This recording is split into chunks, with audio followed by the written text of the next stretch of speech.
Y'all, we live in difficult times. There's war, political unrest, the pandemic, poverty, families being torn, communities ripped by gun violence and people dying every day. Police, injustice, it's all bringing so much pain. But y'all, we can look inside our minds and we can understand who we are, become better, and do this thing like we've never done it before. But it all starts with our mental health, and I know we can do it. I believe in you because I believe in me, and I believe in us.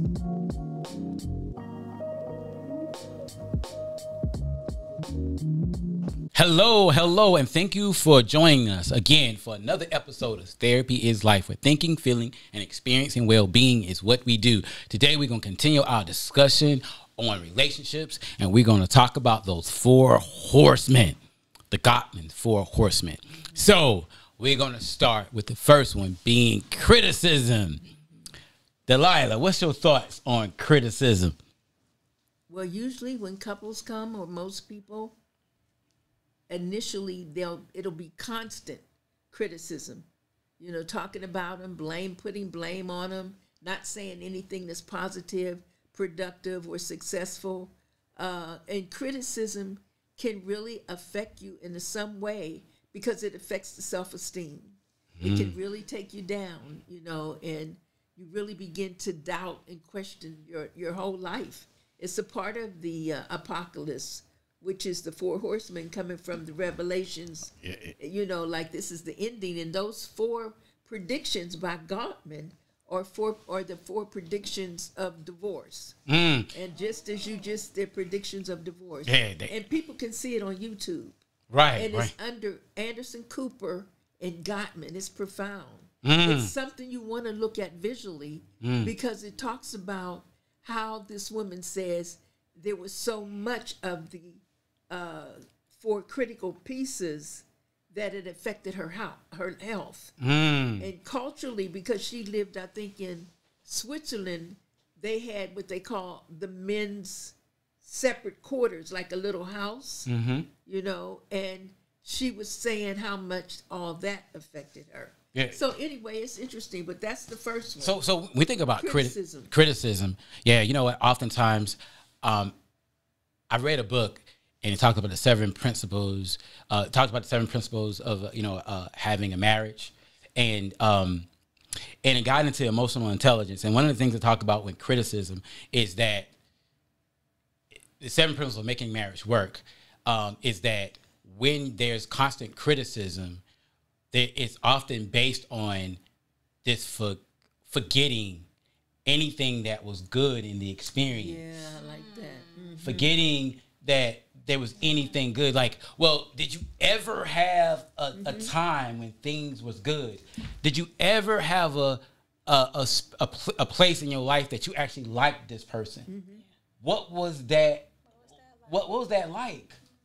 Yeah, because I say also and ask the question, you've been here now for 45 minutes. Is it anything that you can say positive or nice about each other? I've listened to you. So we got to leave on a more positive note. And we usually have couples hug each other before they leave. And I said, now look, if you don't hug each other right, you can just stay here with me for a while. So, because what happens when they're angry or feeling that they've been criticized so much, you know how you're married now, but you take your waist and your buttocks and stick it out. I'm just going to tell it like it is. I'm like, that doesn't pass. I'm sorry. They give you the church hug. Right. Yeah, church hug. Yeah. So it's just fun. They laugh. Yeah, that is funny. So if we're always criticizing our partner, yes, then eventually they're going to be tired of us complaining about things. Let me ask y'all this. Do you think a lot of criticism is based on our expectations, unrealistic expectations about people doing things?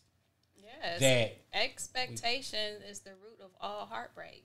Expectation is the root of all heartbreak.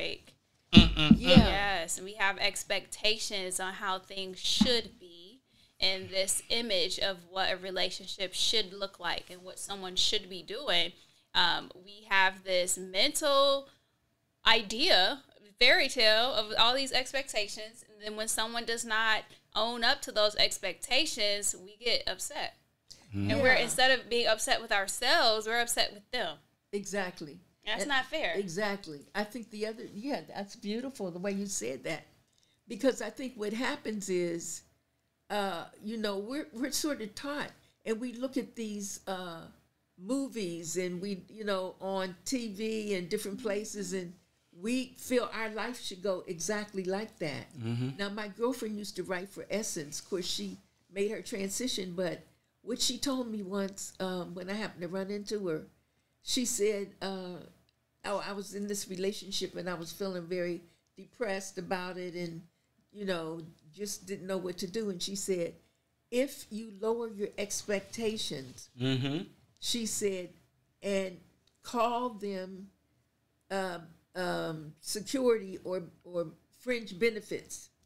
When people give you something instead of expectations, just try to see it as a fringe benefit. And if you change that perception like that, you'll feel better. And that helped me years ago. Yeah. You know what? I love that. I love that. That's a fringe benefit. I like to believe that we are the potatoes and the people that come in our life is the gravy. Oh, wow. So if the potatoes I'm are a not whole good, potato. I just good want the visual. gravy on top. Yeah, I'm a that's whole a good potato. visual. Yes, I'm already whole. I want to, because complete. because if the potatoes ain't good, I don't care what kind of gravy you put on top of it. Thank you. That's right. It ain't gonna be good. Like you gotta the potatoes gotta be right, man. Right. The potatoes all dried out. You trying to throw some gravy on there, it still ain't right. You end up throwing the whole thing away. Like you gotta have it, Right. But I think this criticism also speaks to and we're moving to the next one because I think it also speaks to the feeling of contempt that we might have is that we have these expectations, so we meet someone and we see them where they are at the time, and we have this carthesis or this physical, as they would say it psychoanalytically, this physical and emotional attraction to them, and we confuse that with love. And so then we begin to rationalize our relationship with these people, and we create these hopes and expectations, and then we think it's going to cover up for everything that's wrong with us. And then when we get in this place and it don't happen, we have criticism. Then it becomes contempt. Yeah. And of the Four Horsemen, right? That is the most powerful one. It is. Can you want to speak to that a little bit? Yeah, that takes you to a whole nother place because, you're mocking the person. You're making fun of them. Not only that, no matter what they do, it's just not right. It just takes you to another place. And that's the one that emotionally it affects us physically. The contempt, because it can be just very negative, over and over. You're not doing anything good. I don't even know why I married you. You don't look great. Gosh. Yeah, all of those negative things. And it's really deep. It's really, really a part of it. Yeah, this strong dislike. Yeah. And so you don't like this person anymore. You don't want to hear nothing they have to say. Exactly. You don't care so much. But then, so now you want to come to a therapy session, and now we're going to heal this contempt? Exactly. Really? Yeah, after you've already lost respect. Yeah, because they're saying, they're imitating you. Oh, it's going to be okay. It's going to be all right. It's going to work out. That's what, they're just on you all the time. And when they're there, they come into therapy sessions, every intervention or idea you come up with, they're focusing on the reason why it won't work because he'll do this or she'll do this. Exactly. So y'all talk about this intervention, but it's not going to work because he's not going to listen or she's not going to follow through or, no willingness, no openness. Yeah, they're talking for each other. Yeah, they're talking for each other. And it's like, he's not, she's not. Yeah. and you're trying to keep your smile therapist face on and say, you know what, guys, we got to try to find. Yes, we gotta because try to all do those something things here. are based on past experiences. That's true. Yeah, when Yes. they come into therapy, a lot of times we have to remind them that whatever happened already is outside that door. When you come in these four walls, we're only here in the present.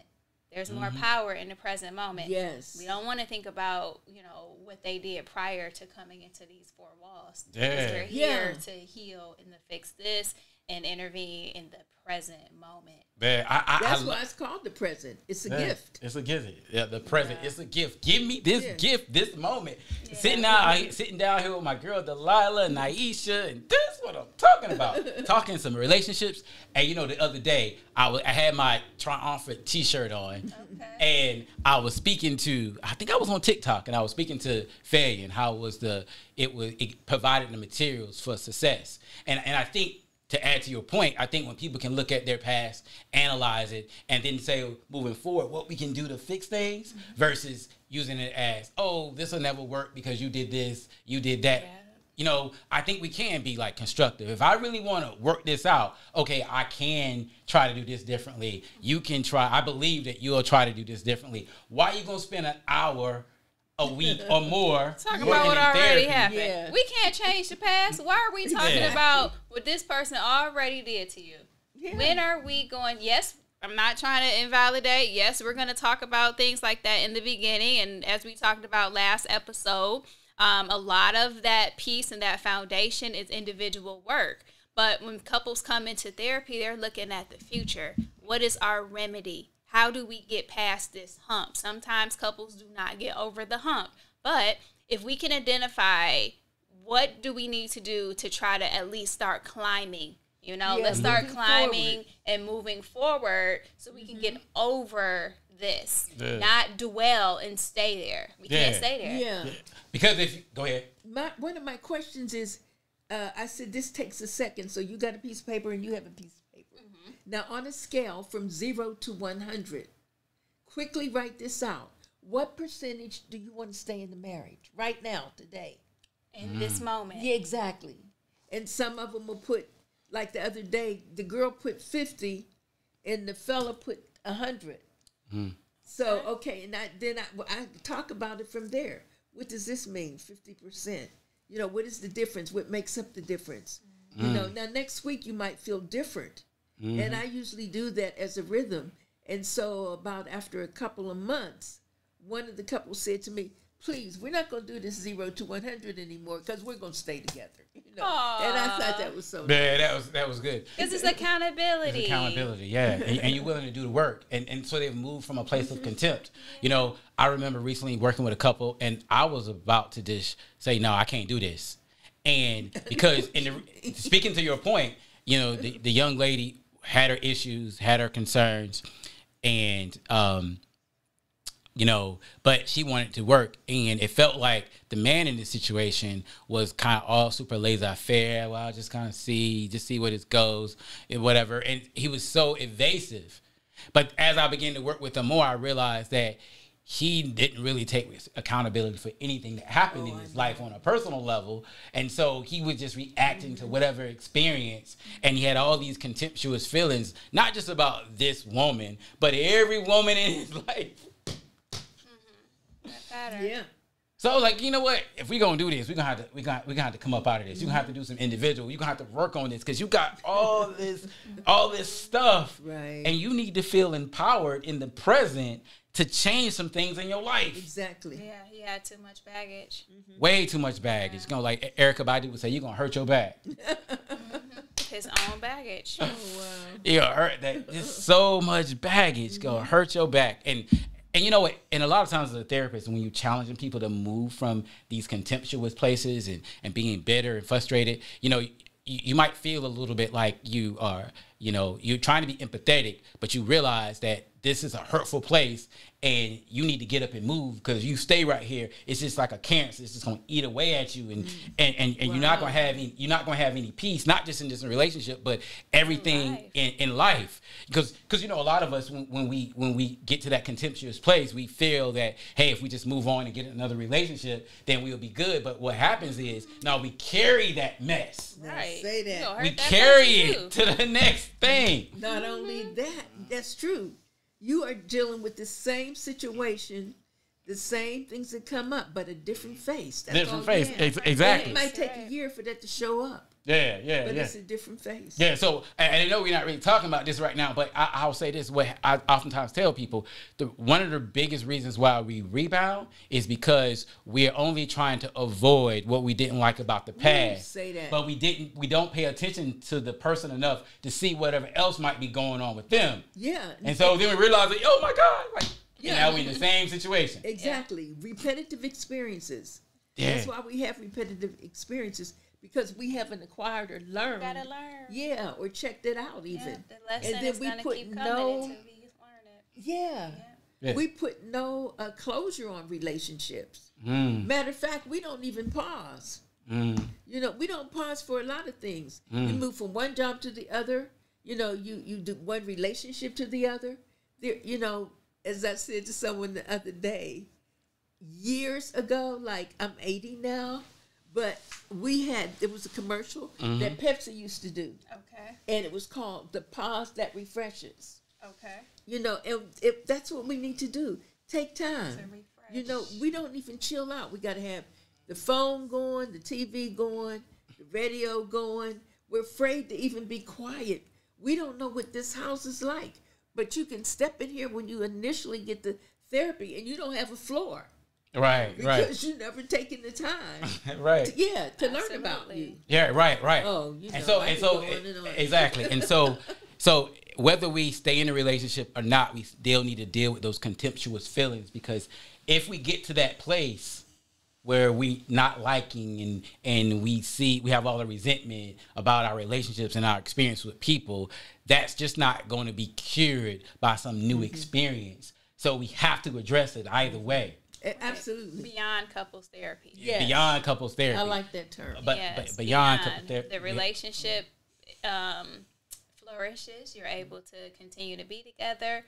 Perfect. Still do that work. If the relationship ends, you still got to do that work. So you're not carrying anything extra to the next place. Yeah. And like Delilah was saying, relationships, but whether it's intimate relationships, it's your relationships within your family, the job, the community, it's how we yourself. Interact with everybody as a whole. We have to do the work to make sure that all aspects are healthy.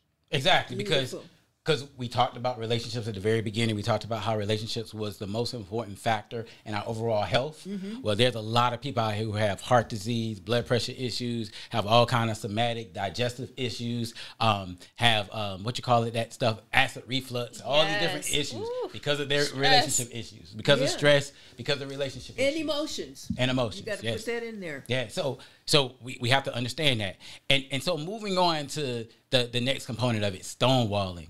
And when I first heard about stonewalling, I understood it to be more something that men will do. Women will do it some. Well, that's true. If you listen to the tape, Gottman and Anderson Cooper, and the tape is short, but I would recommend everyone that listens to check it out on YouTube. Gotcha. So stonewalling, it says that I don't know if it said 80%, but the majority are men. But basically, what it is when somebody's talking with you, you ignore them. You don't say anything. You just shut down. You just close out. Right. You know, it's like, you know, the whole body language and everything comes into it. You're silent. Right. And so your partner sees this, and what they are concerned about at that point is they're not being heard, so now they get louder. They get more boisterous because they want to fix a problem, but you're not talking. You're not seeing them. You're not hearing them. Yeah. They're not feeling heard. Right. So Exactly. they got to get louder. They got to put on a performance. Exactly. All right. Dramatic. Oh, Yeah. So then you saying, I don't know why they acting like this. I don't know why they going off like this. Attention. But they do it, for attention. But in reality, because you're not listening, you're not responding, you're not connecting, you're not trying. You're just avoiding the problem. And then the more they fuss, it just reinforces your idea of stonewalling, and it just goes in this vicious circle. Yeah, you got stonewalling me is something. going in circles. Dun dun dun dun. Right. Round and round I go. And that's what it is. A merry-go-round that you need to get off, but you're still staying on. And one person gets off, and the other one stays on. Yeah. I mean, what would you tell somebody who knows, who get honest with themselves? Because one of the things about therapy, we got to be honest with ourselves. Yes. Who likes the stonewall? What do you say to them? Well, my first question I always sort of go back to what I call the root cause. Mm-hmm.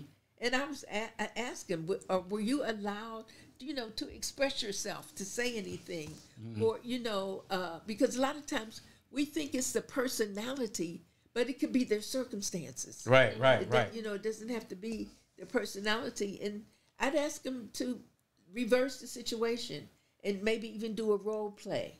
Right. And how would you feel if that was you, Gotcha. happening to you? Good. I would do something maybe along that line. Gotcha. Yeah. You make an interesting point, and we did some podcasts on the Black church and mental health.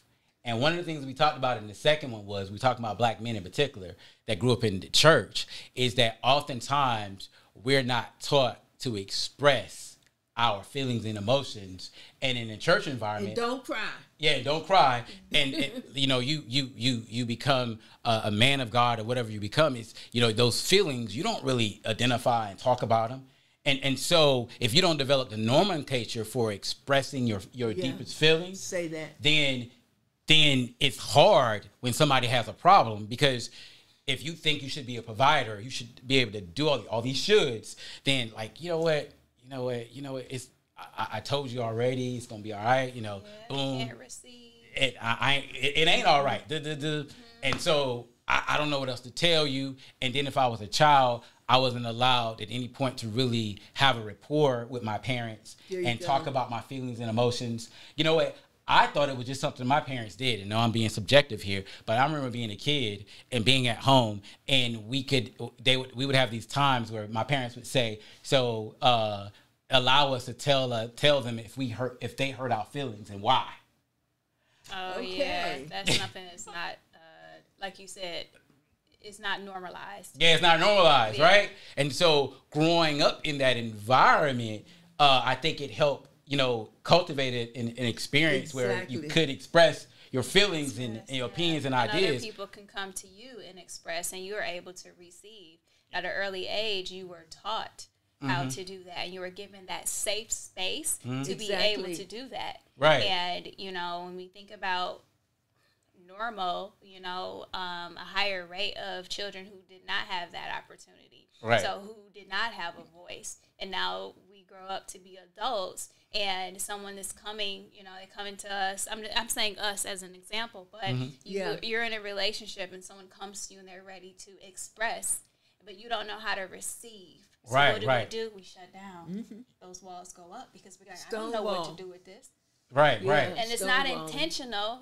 Stonewalling doesn't sound like it's something intentional where you're just being like, oh, I'm just going to be mean to this person and ignore them. I don't know what to do. So I shut down because you're throwing all this stuff at me, and I'm trying to reassure you to the best of my own ability. Right. Because that's all they know how to do. Yeah, exactly. Because if you was a child and say, for instance, you had an abusive dad or mother or a parent or whatever, and they would fuss and go off and throw things and do whatever. Maybe they had drug issues. You might learn at some point that we best for you to shut down and not do anything or say anything as a way to survive it.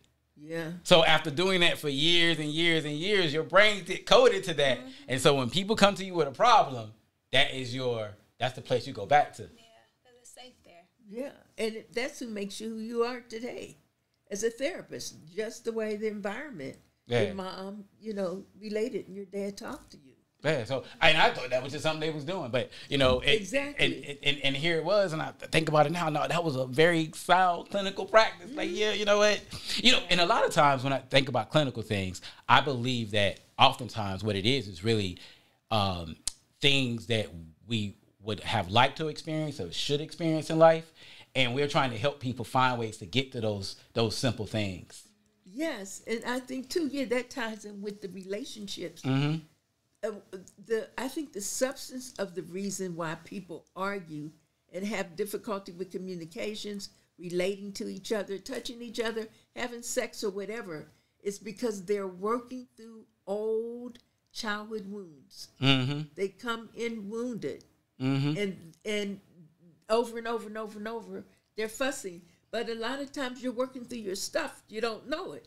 Right, you're working through your stuff. know, Exactly. yeah. So stonewalling might be a way to kind of cope Exactly. and try to survive through, things that have happened to you and trying to hear where you are today. So going back to the garbage can thing, can I see this situation objectively and feel safe so I can express myself and understand that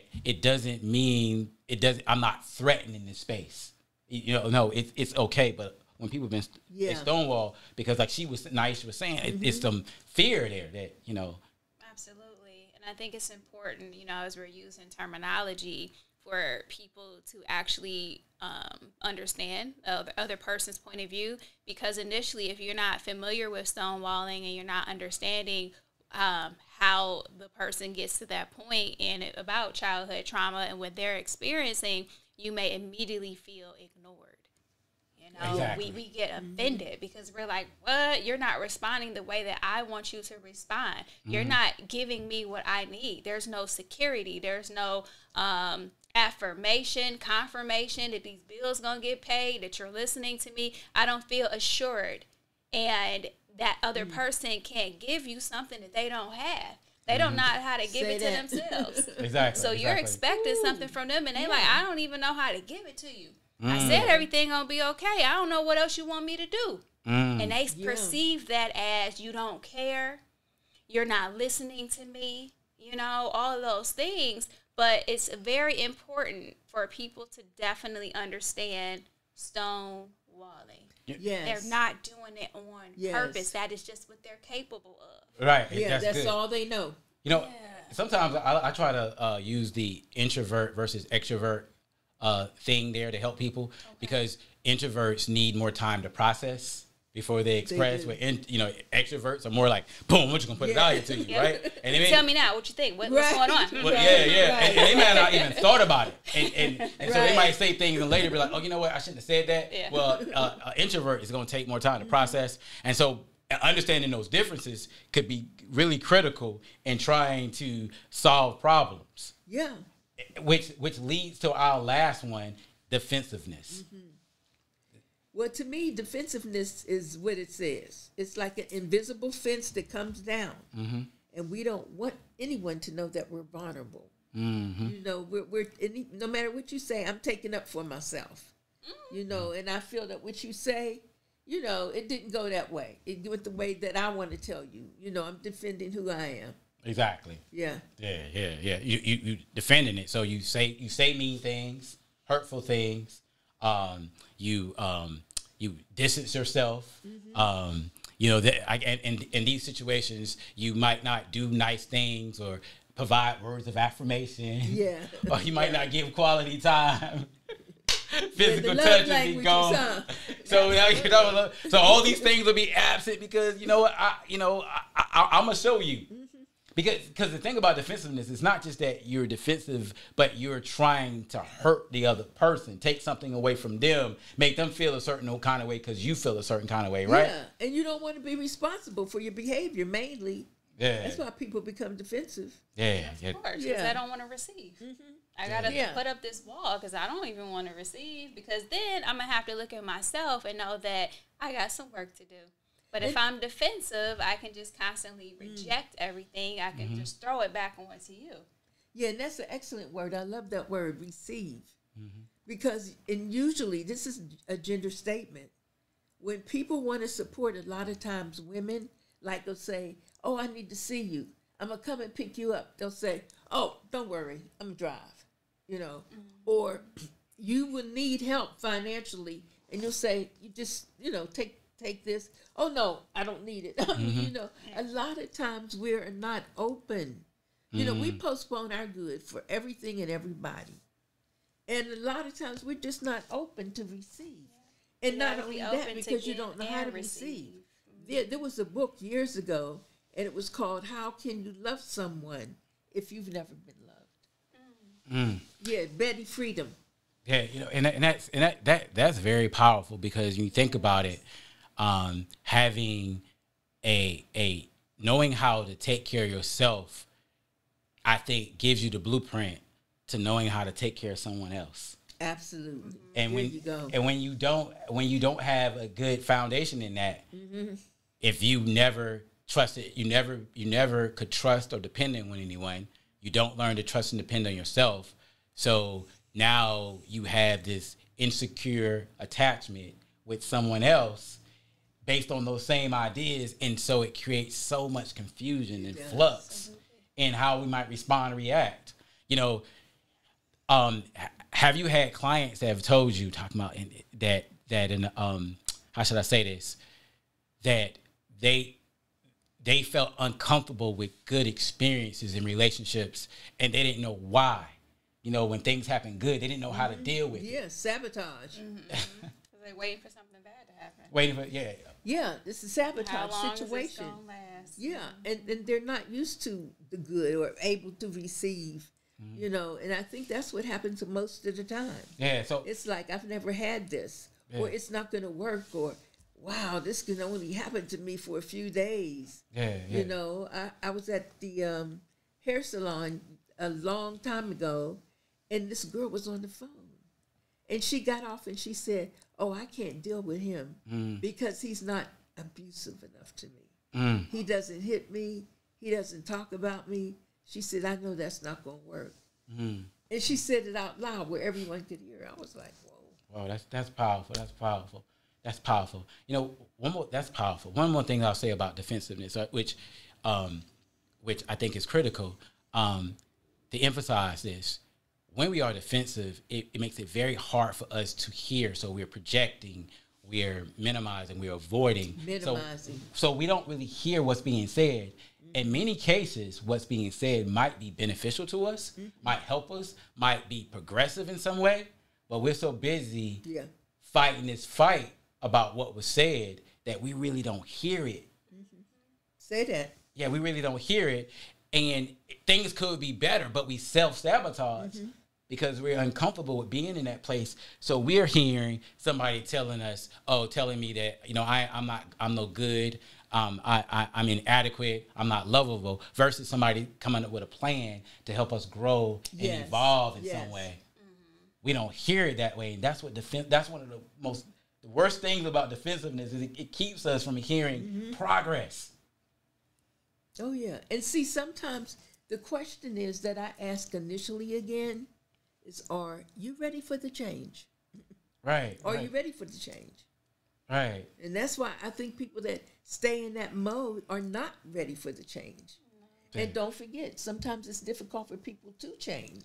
Yes. You don't it's like fear. change. If I change, I don't know what to expect. If I stay like this, I know what to expect. Exactly. But now you're trying to ask me, am I ready to change, to become better? Say that. What is better? What would that feel like? What relationships will I have to lose? Yes. What pieces of myself would I have to lose? Yes. If you're asking me to change. I know you're saying it's better, but is it better if I don't have my best friend no more? Is it better if I'm not in this relationship, or I can't hang out in those same places? So we have to give them the level of, you know, let's look at what life will be like for you if you make these changes. Beautiful. What is in it for you? Yes. Yeah, exactly. Beautiful. Being able to see that. Anything else you guys like to add? Any closing points on this discussion? Be encouraged. Yeah, be encouraged. Would it be fair to say that we need to be very self-aware when it comes to criticism? We need to be aware of ourselves and how we criticize ourselves. We need to forgive ourselves. We need to be aware of how we criticize our partners, our friends, and be able to forgive them. we have to be willing to work through our contempt and not just see it as, well, you know, not just being angry and upset. Either way, if we stay in a relationship, if we leave, we need to work through those feelings because we're going to carry them with us no matter what. That's no matter what. Stonewalling is a natural feeling that people have. I want to use the word natural, but it's a learned response to life stressors. Yes. And so we don't need to be defensive, as Niesha was saying, when somebody is stonewalling. And of course, defensiveness, you know, we putting up our guards, but we should understand that we're trying to solve a problem. We're trying to get better. So take down our guard so we can actually hear and we can actually grow and do a little bit better. Oh, yeah. That sounds real good. Sounds good? Yes. All right. So if you have any thoughts, ideas, or opinions, please go down to the comment section.